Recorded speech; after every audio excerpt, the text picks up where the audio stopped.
नमस्कार साथियों, मैं आपका अपना गौरव जयराम, राष्ट्रीय महासचिव अखिल भारतीय तकनीकी संगठन यानी AITU। साथियों की जैसा आप लोग जान रहे हैं कि ऑल इंडिया टेक्नीशियन ऑर्गेनाइजेशन के माध्यम से और तमाम बहुत सारे हमारे सहयोगी संगठन, बहुत सारे हमारे गुरुजन, बहुत सारे यूट्यूब पे काम करने वाले साथी, बहुत सारे लाखों लाख बच्चे जो ITI से और जिन्होंने ITI किया है और रेलवे के ग्रुप डी में जो अभी जो इन्होंने एक नोटिफिकेशन दिया वैकेंसी को लेकर के, उसमें जिस तरीके की उसमें मिनिमम क्वालिफिकेशन को लेकर के बदलाव किया गया है कि उससे पूरा का पूरा देश के अंदर में एक अलग सा माहौल एक बना हुआ है। ITI के बच्चों के साथ में कहीं ना कहीं बहुत गलत हुआ, उसको लेकर के जो निरंतर हम लोग अपडेट आपको दे रहे हैं गौरव जयराम ऑफिशियल और AITU के माध्यम से भी आपको लगातार हम लोग जमीनी वो हकीकत बताने का प्रयास कर रहे हैं, रियलिटी बताने का प्रयास कर रहे हैं कि हम लोग किस स्तर पे केस को लड़ रहे हैं, किस किस तरीके से, किस किस माध्यम से हम लोग आपकी जो आवाज है उसको बुलंद करने का काम कर रहे हैं। निरंतर हमारा प्रयास है कि आपको सच दिखाएं, बिल्कुल भी कोई भी झूठ हम आपको ना दिखाएं। इसी को लेकर के आज मैं दिल्ली में हूं इस समय, और मेरे साथ में है जो हमारे इस केस को पूरी ताकत के साथ में और अपनी पूरी इंटेलिजेंसी के साथ में इस केस को लड़ रहे हैं और बड़े अच्छे अच्छे तथ्यों को ये प्रस्तुत कर रहे हैं कोर्ट के समक्ष। हमारे जो लीगल एडवोकेट हैं श्रीकांत प्रसाद जी, वो मेरे साथ में हैं। आज मैं इनसे जानूंगा कि आज कि क्या इस केस को लेकर के क्या क्या चीजें अभी तक हुई हैं और अभी आगे क्या होने वाला है, वो इस वीडियो के माध्यम से आप देखिएगा। वीडियो थोड़ी सी लेंथी जरूर हो सकती है, लेकिन वो आपकी काम की है। आप बने रहिएगा, पूरी वीडियो आप जरूर देखिएगा। नमस्कार वकील साहब। नमस्कार गौरव भाई, आप सभी का भी नमस्कार। बहुत बहुत धन्यवाद आपका। और मैं आज हमारे 50 लाख से भी अधिक बच्चे ITI के इस समय डायरेक्टली आपके चेहरे की तरफ देख रहे हैं, आपसे उम्मीद लगाए बैठे हैं। वो देखते हैं कि हमारे वकील साहब क्या लेकर के आए हैं, केस में क्या चीजें चल रही हैं, क्या अपडेट हैं। तो मैं चाहता हूं कि आज पहला सवाल है ये मेरा कि अभी तक वकील साहब AIT इसमें ITI को लेकर के क्या अपडेट है, रेलवे ग्रुप डी को लेकर के, वो आप बताइएगा प्लीज। देखिए, जैसा कि है कि 22 जनवरी को हमारा फर्स्ट कोर्ट में हियरिंग था जी कैट में। तो बहुत देर तक उसमें हियरिंग चला और सारी चीजें निकलने के बाद कोर्ट को लगा कि हाँ, कुछ तो चीजें हैं कि आर्बिट्रेनेस शो करती है कि रेलवे ने सडनली ये किया।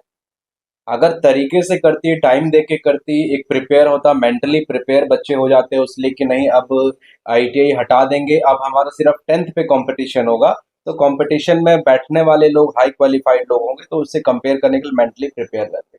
तो इन सब चीजों को आर्ग्यू करने के बाद कोर्ट ने इसको सुना, एक्सेप्ट किया, नोटिस इशू किया स्टेट को, रेलवे को, जो भी वहाँ रेलवे की काउंसिल थी। और उसके नेक्स्ट डे मुझे रेल मिनिस्ट्री से खुद ईमेल आया, फोन आया, और मैंने उनको पर्सनली भी वो ईमेल्स भेजी हैं, मतलब फाइल भेजा है और सारा चीज भेजा है, और उन्होंने फोन पे बात करके बोला कि decision, we are taking decision on over this. और उसके बाद नॉर्मली होता है कि अपडेट हो जाता है ऑर्डर शीट जो है, और लेकिन इसमें अपडेट नहीं किया क्योंकि शायद सिक्योरिटी रीजन है, सेंसिटिव मैटर्स है। 1-2,500 लोगों का मामला नहीं है, 39,20,000 ITI होल्डर्स का मामला है। तो सेंसिटिविटी थोड़ा सा है, डिसीजन लेने में दिक्कत ना हो रेलवे को, विदाउट एनी बायसनेस की मामला दबाव में हो रहा है कि नहीं हो रहा है, उस चीज को बचने के लिए इस सिक्योर और तरीके से इसमें जो है ऑर्डर पब्लिश नहीं किया और काम चल रहा है। और 14 फरवरी को हमारा, उससे पहले हमको रिप्लाई आ जाएगा, 1-2 दिन पहले, और 14 फरवरी को हम इस पे आर्गुमेंट्स करेंगे एटलीस्ट, क्योंकि उसके बाद 8 दिन बचेगा फाइनल एप्लीकेशन फॉर्म बंद होने में, इसलिए 8 दिन के भीतर हमको जो भी करना है। अभी आपने जैसा कि बताया कि जो हमारी सुनवाई हुई उसमें नोटिस जो है रेलवे को दिया गया है, तो इसके रिगार्डिंग मैं ये जानना चाहता हूँ क्या क्या वो जो नोटिस रेलवे को दिया है कि उसका जवाब आप तक पहुंचा है, माननीय न्यायालय तक पहुंचा है या नहीं, उसके संबंध में क्या कहना है? देखो, अमूमन क्या होता है, जब हम लोग तो बहुत कम लोग हैं, लेकिन रेलवे एक बहुत बड़ा ऑर्गेनाइजेशन है, उसके पास पूरे देश भर में केस होते हैं, उसके ऊपर लाखों केस हर दिन हर महीने होते हैं, तो इसीलिए बहुत प्रेशर होता है, उस चीज पे काम होता है। तो इमिडिएटली एक ही केस उनके पास नहीं है, बट हाँ, इसकी थोड़ी एम्फेसिस ज्यादा है बिकॉज ये थोड़ा प्रायोरिटी मैटर पे है। अभी हमारा 22 तारीख, मुझे लगता है 8 दिन हुए, 9 दिन हुए हैं, तो 14 तारीख से पहले पहले जवाब 100% ये आएगा ही आएगा, और नहीं आएगा तो फिर वन साइडेड हमारा काम मुझे लगता है हो जाएगा। इसी से जुड़ा हुआ एक सवाल मैं पूछना चाहता हूं, क्योंकि हमारे बच्चे बहुत ज्यादा चिंतित हैं, देश भर के अंदर में लाखों बच्चे इस समय कहीं ना कहीं इससे प्रभावित हैं, तो वो परेशान भी हैं, दुखी भी हैं, वो निरंतर देखते हैं कि क्या अपडेट हमको मिल रही है। इससे जुड़ा हुआ सवाल ये है कि जैसे हमारी 22 तारीख को सुनवाई हुई और उसके बाद में अभी 14 फरवरी को हमारी डेट लगी है, तो क्या माना जाए कि 14 फरवरी को फाइनल जजमेंट आएगा, या इसके आगे भी कुछ टाइम या गाइडलाइन दिया हुआ है कि ये जब तक केस का फाइनल जजमेंट इसमें आएगा? देखो, अमूमन लॉ क्या कहता है कि अगर कोई आदमी कभी भी केस फाइल करता है तो चाहे वो एग्जाम हो जाए, रिजल्ट हो जाए, जो भी हो जाए, जी जब भी डिसीजन आता है जी तो डिसीजन की सब्जेक्ट टू सारी आगे ही पीछे की कार्रवाई होती है। अगर डिसीजन में होता है कि नहीं, ये फॉर्म भरना इनका गलत है, ये लोग नहीं भर सकते, मैंडेटरी 10+ ITI, तो चाहे वो 6 महीने बाद डिसीजन आए तब भी सारे फॉर्म को खत्म कर दिया जाएगा, रिक्रूटमेंट्स को क्वैश कर दिया जाएगा। ये है सेटल लॉ, सर्विस लॉ में ऐसा होता है। लेकिन यहाँ पर क्या है कि अपना कितना तारीख तक फॉर्म डेडलाइन है, लास्ट डेट जो भी है, और शायद 22 22 मार्च 22 फरवरी का फरवरी उन्होंने लास्ट क्लोजिंग रखा 22 है। फरवरी लास्ट क्लोजिंग जी डेट है। जी तो 22 फरवरी से पहले इसीलिए 14 फरवरी की डेट मिल गई है कि नहीं, एप्लीकेशन फॉर्म को बंद होने से पहले ही इस पे फाइनल डिसीजन हो जाए। और डिसीजन किस चीज पे होगा 14 तारीख को, हम लोग तो उसी पे आर्ग्यू करेंगे कि क्या ITI को हटाना सही है कि गलत है, और इनका जो एप्लीकेशन फॉर्म ये भरवा रहे हैं वो सही है कि गलत है। जी जी इसके ऊपर डिसीजन होगा। इंटरिम हमने स्टे मांगा है कि इन बच्चों को फॉर्म भरने से रोका जाए जो मैंडेटरी 10+ ITI नहीं रखते हैं, और इस लेटर पे भी रुकावट की जाए जो ये कहता है कि क्वालिफिकेशन 10th ही सिर्फ है। जी।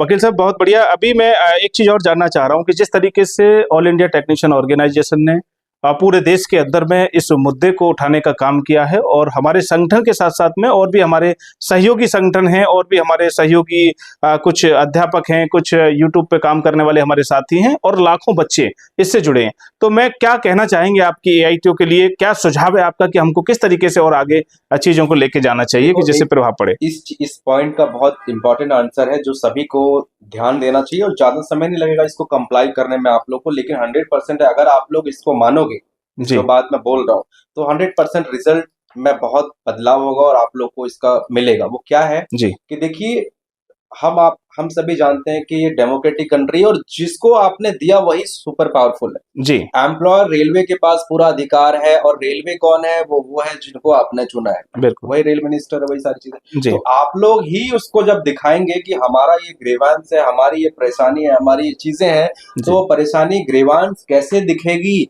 4 बच्चे आज कोर्ट आए हैं तो 4 बच्चे परेशान हैं, जी लेकिन लाखों बच्चे कब परेशान होंगे? जब लाखों लोग लीगल तरीके से, ट्विटर वीटर को कोई वैल्यू नहीं है लीगल रिकॉग्निशन में, आप लोग लेटर, जो रिप्रेजेंटेशन रहता है वो लेटर लिख के DGT को लिखिए, रेलवे को लिखिए, बाय पोस्ट भेजिए। इतने लाख लोग हैं, 40 लाख को कम से कम 1,50,000 तो लेटर भेजिए। बिल्कुल डेफिनेटली भेज सकते हैं, बिल्कुल बिल्कुल। वही चीज़। तो मैं अभी यहाँ पे बताना चाहता हूँ आप सभी साथियों को कि हमारे वकील साहब से, चूंकि क्योंकि मामला न्यायालय में है, इसलिए हम लोग जो भी स्टेप उठाते हैं वो लीगल तरीके से उठाते हैं, और हम वकील साहब से भी इसी बात पे हम लोग सलाह ले रहे हैं कि हम लोग चाह रहे हैं कि DGT का इसमें क्या योगदान होना चाहिए था जो अभी तक नहीं देखने को मिल रहा है, और DGT को लेकर के हम लोग एक रणनीति बना रहे हैं।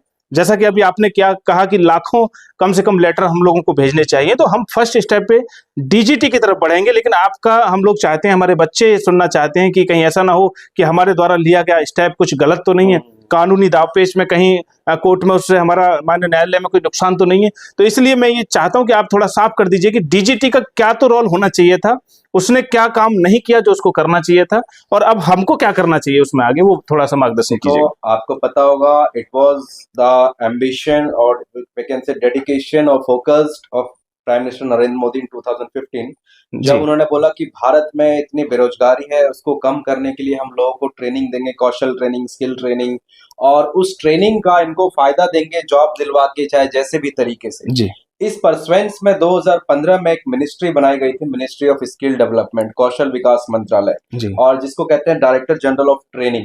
तो जी डायरेक्टर जनरल ऑफ ट्रेनिंग वो डिपार्टमेंट है MSD का जो देश भर में कौशल का ट्रेनिंग देते हैं। ITI हो गया, अप्रेंटिसशिप हो गया, स्किल डेवलपमेंट की ट्रेनिंग हो गई, ये सारा काम DGT का है, जी और उन्हीं की ये जिम्मेदारी है, क्योंकि भारत सरकार का अलग अंग है, एक अलग मिनिस्ट्री बना दी है उसको, जी कि आप लोग का काम है देश में जो अनएम्प्लॉयमेंट, बेरोजगारी है, इनको हुनर सिखाना, टैलेंट देना, स्किल्स देना, और स्किल्स का यूटिलाइज करवाना, बिल्कुल चाहे भी जहां भी उनको एम्प्लॉयमेंट में लगा सकते हो, कोशिश आपको करनी है। जी तो DGT का बहुत बड़ा कहीं ना कहीं रोल इसमें होना चाहिए था, कि डीजीटी के माध्यम से ये सारी आईटीआई हुई, अप्रेंटिसशिप हुई और अचानक से रेलवे हटा देती है आईटीआई को। ये बहुत बड़ा नुकसान बच्चों के लिए है, जिन बच्चों ने अपना टाइम स्पेंड किया, एनर्जी लगाया, सब लगाया। और इस मामले में डीजीटी शांत बैठा हुआ है, मिनिस्ट्री ऑफ स्किल डेवलपमेंट शांत बैठा हुआ है। मतलब ये तो इतना बड़ा पावरफुल होते हुए भी वो लोग शांत बैठे हैं, क्या वजह, कितना प्रेशर है कि क्या है नहीं है। डीजीटी को करना चाहिए और आप लोगों का क्या करना चाहिए, ministry of skill development DGT secretary को हर बच्चा एक एक लेटर लिख के बाई पोस्ट भेजे उनको, और तुरंत अगले 2 से 3 दिन के अंदर कम से कम लाखों लेटर वहां तक पहुंचने चाहिए। जी जी, बहुत बढ़िया। अभी जैसा कि बच्चों का जो सवाल हमारे पास में आ रहे थे, बहुत सारे हमारे सहयोगी जो साथी हैं, बहुत सारे हमारे सहयोगी संगठन हैं जो इस लड़ाई में लगातार हमारे साथ जुड़े हुए हैं, उनकी तरफ से बार बार ये पूछा जा रहा था कि हम लोगों को क्या लीगली कोई बाउंडिंग ऐसी तो नहीं है कि भाई हम लोग कोई स्टेप उठाएं और वो कानूनी रूप से वो गलत हो जाए। तो वकील साहब ने भी बड़ा स्पष्ट कर दिया है कि, और यहाँ पे एक चीज और है कि हमने स्वयं उसमें पार्टी भी शायद डीजीटी को बनाया है। इसमें पार्टी स्वयं जो है कोर्ट में भी हम लोगों ने इसको पार्टी बनाया है। तो अभी हम लोग इसको मैं जल्द ही जो है, आज हम लोग शाम की एक बैठक में ये तय कर लेंगे अपने सहयोगी साथियों के साथ में क्या हमारा उसका एजेंडा रहने वाला है, क्या लेटर रहेगा कि जिसमें हम लोग डीजीटी के संबंधित अधिकारियों को वो अपनी बात वहां तक पहुंचाएंगे। कॉमन फॉर्मेट के माध्यम से हम लोग मेल कराएंगे और ज्यादा से ज्यादा लाखों की संख्या में पोस्ट जो के माध्यम से वो लेटर जो है बच्चों की तरफ से वहां जाएं, जिससे कि कहीं ना कहीं डीजीटी को, जो नींद में आज डीजीटी सोया हुआ है, उसको जागना पड़ेगा। और वो जागाने का तरीका यही है कि हम लोग ट्विटर के साथ साथ हम लोग फिजिकली लेटर भी दें, हम लोग पोस्ट के माध्यम से लेटर दें और अन्य माध्यमों से हम लोग अपनी बात पहुंचाने का हम लोग काम करें। मैं अभी बस लास्ट 2 सवाल और आपसे वकील साहब पूछना चाहता हूं। पहला सवाल बहुत बड़ा ये है कि इस समय बच्चे बहुत ज्यादा परेशान हैं। सुबह शाम फोन को उठा के देखते हैं कि कोई नया अपडेट कोर्ट की तरफ से आया है कि नहीं आया, वकील साहब का कोई नया अपडेट आया है कि नहीं आया, एआईटीओ की तरफ से कोई अपडेट आया है कि नहीं आया। तो उसको लेकर के मैं आपसे 2 सवाल और पूछना चाहता हूँ। पहला सवाल मैं ये जानना चाह रहा हूँ कि 14 फरवरी को जो हमारी सुनवाई होनी है, क्या संभावना है उसमें, आपको क्या लगता है, जिस तरीके से आपने इस पे तैयारी की है, पूरी फाइल ये कंप्लीट आपने की है इतने सारे पेज की, तो क्या लगता है कि उसमें हम लोगों को कितनी सफलता और किस तरीके से सफलता इसमें हमको मिलेगी? 14 को मेन जो फोकस है और जो होगा एज पर लॉ, वो क्या होता है कि पूरा केस डिसाइड नहीं होता है जी 14 को क्या होगा कि जो हमारे इंटरिम प्रेयर है जी कि आप रिसेंटली में उनको फॉर्म भरने से रोकिए, जी ये तो कुछ ऐसा ऑर्डर कीजिए कि हमारा केस है it will decide upon subject to outcome. जी जो भी कोर्ट का फैसला होगा बाद में, 6 महीने बाद, 4 महीने बाद, 5 महीने बाद, जब भी होगा, तो उस फैसले के अनुसार ये चीजें बदल जाएगी। भले ही वो एग्जाम ले ले, फॉर्म ले ले, रिजल्ट जो भी है सारा इसके बेसिस पे होगा। तो अगर फैसला आता है कि नहीं आईटीआई को हटाना गलत है, तो जी। जो बच्चे जिनका आईटीआई नहीं है और सिलेक्ट हो गए उनको भी हटाया जाएगा। तो सब्जेक्ट टू आउटकम के लिए करवाने की पूरी कोशिश है। चाहे जो भी हो, पेंडिंग नहीं डालने देंगे। 14 को हम लोग कोई डिसीजन लेंगे, चाहे यस में चाहे नो में, क्योंकि मैं बता रहा हूँ कोई भी एडवोकेट भारत का कोई गारंटी नहीं देता जी किसी चीज में, ये लीगल चीज होती है। जी हमारा काम है कोशिश करना। जी हम एक आपके लिए एक प्लेटफॉर्म है, जी मजबूत तरीके से, कानूनी तरीके से उसको पेश करना कोर्ट के पास। जी कोर्ट उसको देखेगी क्या होगा नहीं होगा। और उसके बाद इतना जरूर है कि जैसे अगर नहीं भी होता है उस दिन ट्राइब्यूनल में, तो हाई कोर्ट हम लोग तुरंत जा सकेंगे। इस हिसाब से हम लोग अपना काम करके रखेंगे। जी, बहुत धन्यवाद। एक और सवाल मैं जो कि लाखों बच्चों की तरफ से है और उनका सरदर्द बना हुआ है कि जिस तरीके से फार्म ऑनलाइन हुए हैं और पंजीकरण कराने की जो प्रक्रिया है वो चालू है, तो क्या बच्चों को अभी क्या इसके बारे में आप क्या कहना चाहेंगे कि भाई उनको फॉर्म भरना चाहिए, नहीं भरना चाहिए, या फॉर्म भरेंगे तो क्या हो सकता है, नहीं भरेंगे तो क्या हो सकता है, उसके संबंध में भी एक आपकी तरफ से एक कानूनी रूप से जो है क्या इसमें जवाब है? देखिए, ऐसा होता है कि एक बार अगर आप एप्लीकेशन फॉर्म भर देते हैं, जी इसका मतलब you have accepted the condition of advertisement. जी और जब आप एक बार कंडीशन को एक्सेप्ट कर सकते हैं, फिर बाद में उसी चीज को केस नहीं कर सकते हैं। जी जब कोर्ट बोलेगा कि जब आपने खुद स्वीकार कर लिया इस फॉर्म को, इसमें कंडीशन जो थी वो स्वीकार कर लिया, फिर आप उसको केस फाइल कर रहे हैं कि नहीं गलत है, ऐसे जी थोड़ी चलेगा, दोनों चीज आपको मिलेगा। तो आप या तो 14-15 तारीख तक रुक जाइए, 16 तारीख से एप्लीकेशन फिल करिए, जब से भी हम लोग करते हैं, लेकिन हो जाएगा 17-18 तक एप्लीकेशन फिल हो जाएगा, ज्यादा टाइम नहीं लगता है इसमें। जी मतलब कहने का ये है कि पूरी तरीके से कि अभी आप लोग को 14 तारीख को हमारी सुनवाई है और आप 14 के बाद में फॉर्म भरना प्रारंभ कर सकते हैं, और जब तक आप वेट आपको करना चाहिए कानूनी रूप से, चूंकि हमारी लड़ाई माननीय न्यायालय के समक्ष है।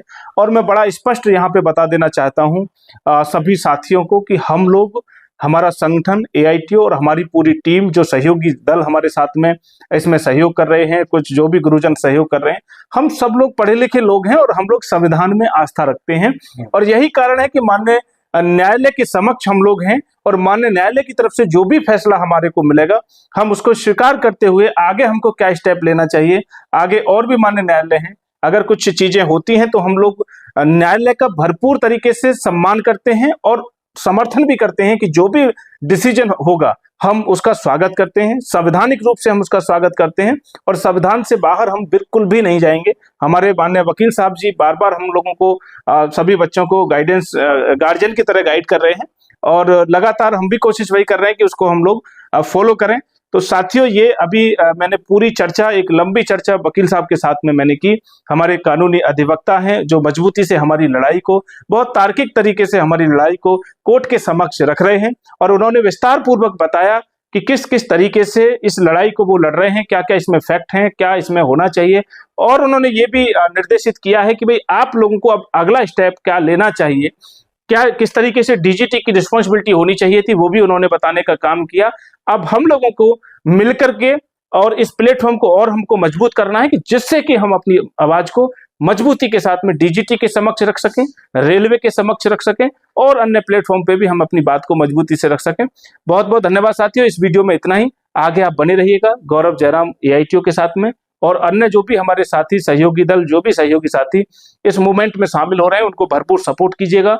उनका समर्थन, आप जिस भी टीचर को सपोर्ट कर रहे हैं, जिस भी टीचर को आप समर्थन अपना दे रहे हैं, वो समर्थन डायरेक्टली हमारे पास तक आ रहा है। वो समर्थन AITO को भी जो समर्थन आप दे रहे हैं वो कहीं ना कहीं इस केस की ताकत बढ़ाने का काम कर रहा है, क्योंकि जो भी डायरेक्शन दिल्ली से हमको मिल रही है उसको हम लोग जल्दी से पब्लिक में पहुंचा सकते हैं और पब्लिक पहुंचाने के बाद में हम उसका कहीं ना कहीं जो अपना मैसेज है उसको हम लोग भेज सकते हैं जहां हमको वो भेजना है। तो ये ताकत कहीं ना कहीं हमारी एक दूसरे से मिलकर के बनी हुई है। तो बहुत बहुत धन्यवाद, बने रहिएगा गौरव जयराम AITO के साथ। धन्यवाद, धन्यवाद वकील साहब।